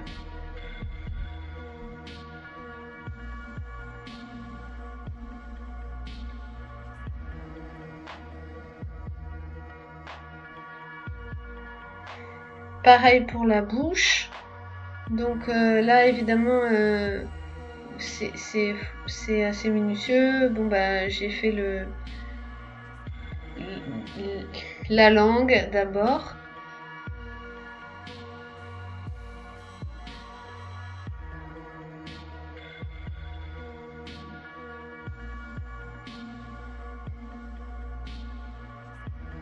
J'ai enlevé le transfert pour pas que ça fasse justement pour que ça fasse vraiment des aplats très plats. Donc après les dents, bien sûr, en blanc. Et puis le fond de la bouche qui est en beaucoup plus foncé, presque marron, enfin rouge bordeaux, on va dire. Il faut pas que ce soit marron, mais il faudrait que ce soit rouge bordeaux. Voilà. Pour qu'on voit la profondeur et qu'on voit que la petite langue elle est sur le devant. Donc là la langue elle manque carrément de relief, donc on va lui faire un petit relief en mettant donc là je vais jouer sur la dureté, on va mettre une petite ombre sur le bas de la langue qui est donc, comme elle est plus bas, elle est en dessous et elle a l'ombre des lèvres, donc elle a moins de lumière. Donc on va la mettre dans une couleur plus foncée, ça va refaire sortir un petit peu le côté en relief de la bouche. Voilà.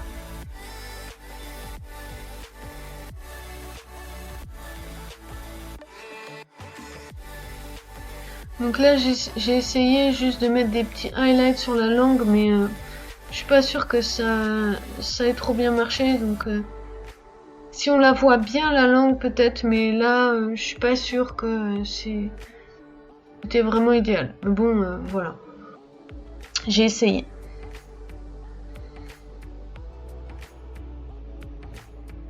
Bon, ça donne quand même un peu plus de relief, mais pas forcément top. Donc après, alors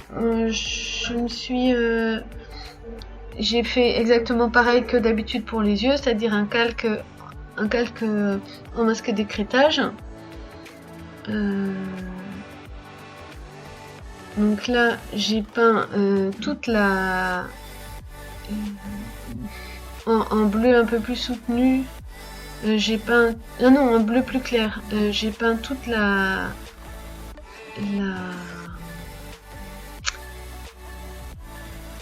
rétine. Non, je sais plus si c'est... Non, l'iris. Voilà, j'ai peint l'iris. Attention à bien respecter les petites taches de lumière. Parce qu'il faut toujours qu'il y ait du blanc, qu'il y ait des... Là, pour le coup, c'est super important d'avoir des petits highlights, des petites taches blanches dans les yeux. Ça ouvre le regard, sinon voilà, là je l'ai rajouté, sinon ça marche pas, ça va pas du tout quoi. Donc en fait mes yeux je les avais pas très bien fait, parce que je les avais donc là justement j'insiste sur le blanc et je mets une petite ombre un tout petit peu bleutée sur le blanc de l'œil, pour que parce que le blanc de l'œil n'est jamais complètement blanc, donc il est plutôt un peu jaune, et puis quand il est dans l'ombre des cils notamment, il est un petit peu bleuté, donc j'ai rajouté un petit peu bleuté. Et là je m'étais débrouillée encore comme un manche, c'est-à-dire que j'avais mis les yeux avec le calque des boutons, je pense, donc j'étais obligée de travailler sur le calque des boutons au lieu d'être sur le calque yeux. Pourtant j'avais essayé d'être bien organisée sur ce truc là, mais voilà, ça forcément il y a un moment ça n'a pas marché. Donc là je cherche mon calque et je ne le trouve plus, voilà.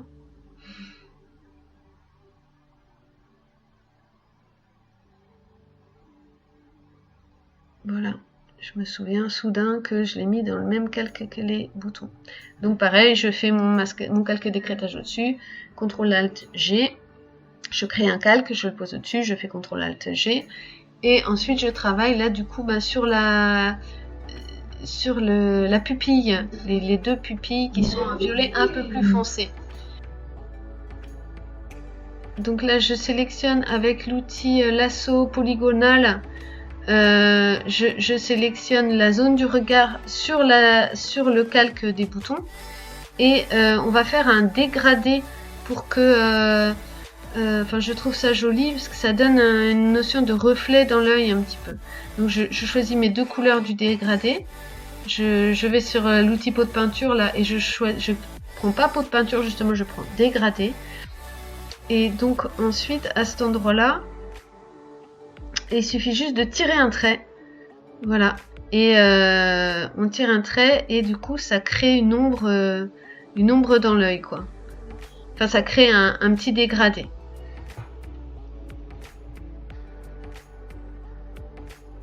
Donc là, normalement, ce que j'avais pas vu, en fait, c'est que il était pas bien paramétré, parce qu'on voit en haut qu'il était paramétré sur un dégradé radial. Or, en fait, ce que j'essayais de faire, c'était un dégradé linéaire, c'est pour ça que ça marchait pas. Donc, du coup, comme j'y arrivais pas, j'ai fait œil par œil. Donc là, on voit en haut à gauche hein, que c'est le petit outil dégradé radial qui est sélectionné. Voilà. Et donc du coup j'ai dû, comme j'avais pas vu, j'ai dû le refaire 2 fois, bon, c'est pas grave. Ça n'a pas changé grand chose. Donc là je travaille sur la position que je veux donner à cette ombre, parce qu'en fait ça comme c'est la pupille, ça donne vraiment la notion de direction du regard. L'ombre, parce que c'est vraiment le côté le plus noir en fait de l'œil, qui là est violet parce que je veux donner un petit genre.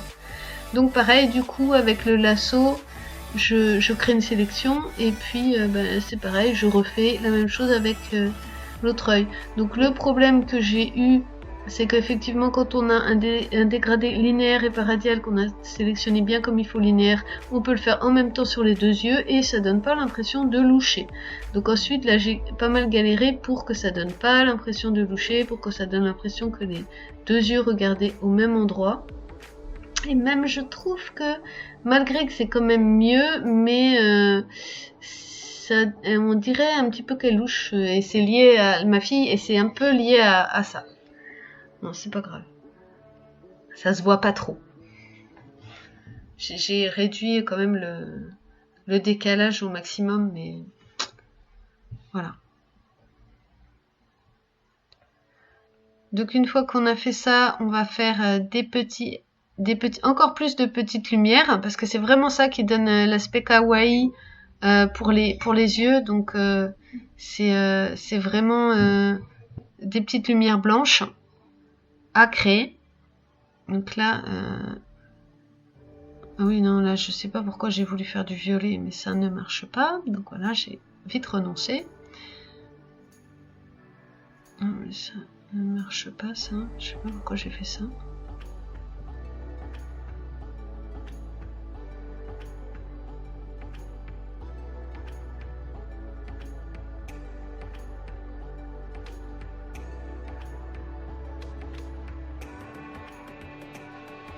Ah si, ça devait être justement parce que je trouvais qu'elle louchait trop, donc je voulais vraiment lui donner une orientation au regard.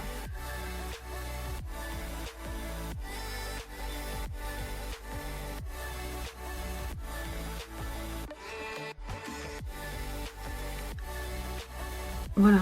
Et donc du coup là, j'ai mis, une fois que j'ai donné l'orientation pour que ça louche moins, j'ai fait les petites lumières un petit peu palichonne et puis carrément plus blanche avec vraiment des petits points complètement blancs pratiquement.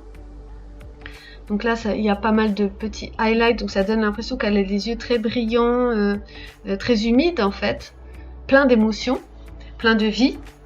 Et puis par dessus, alors voilà, j'ai fait un truc que j'ai vu dans un tuto pour faire des yeux, c'est-à-dire en fait on fait une forme qui ressemble vraiment à rien, faut surtout pas qu'elle ait une forme quelconque, on la met en blanc, donc c'est-à-dire on prend l'outil pot de peinture et on clique dedans dans la sélection, voilà, de la forme qu'on a fait avec du blanc.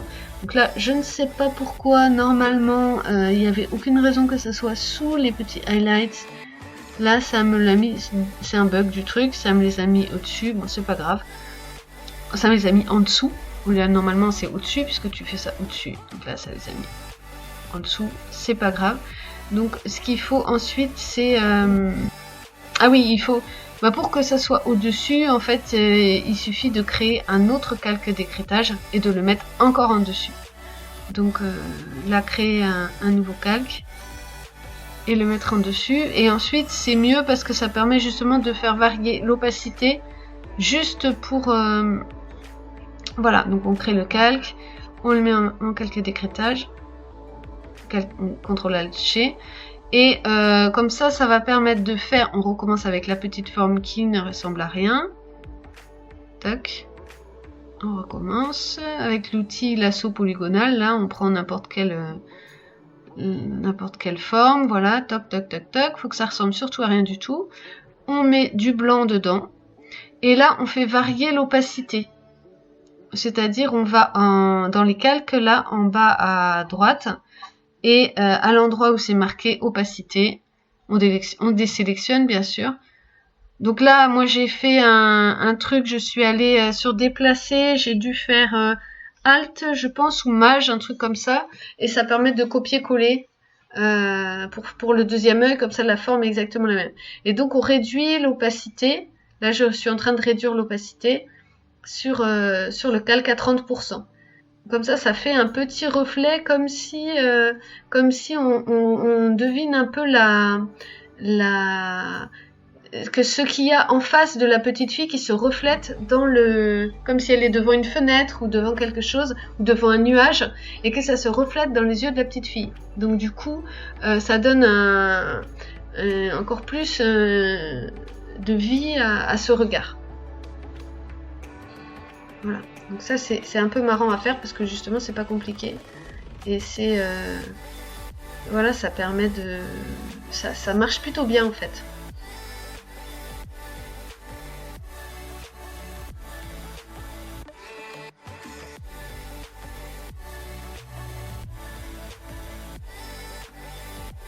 Donc là il manque les boutons à faire et puis les chaussures aussi. Et puis les petits nœuds les petites cuches. Donc ça par contre ça se fait assez facilement avec maintenant les mêmes... j'ai fait ça de la même manière que tout le reste, c'est-à-dire en créant des ombres, en créant des lumières pour les boutons. Et puis les ombres à droite, les lumières à gauche. Et puis pareil pour les chaussures. Que j'ai fait avec les mêmes teintes que la robe. Et puis pour les petites cuches, j'ai repris les mêmes ombres et les mêmes lumières que pour les boutons et le manteau en fait. Voilà.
Voilà.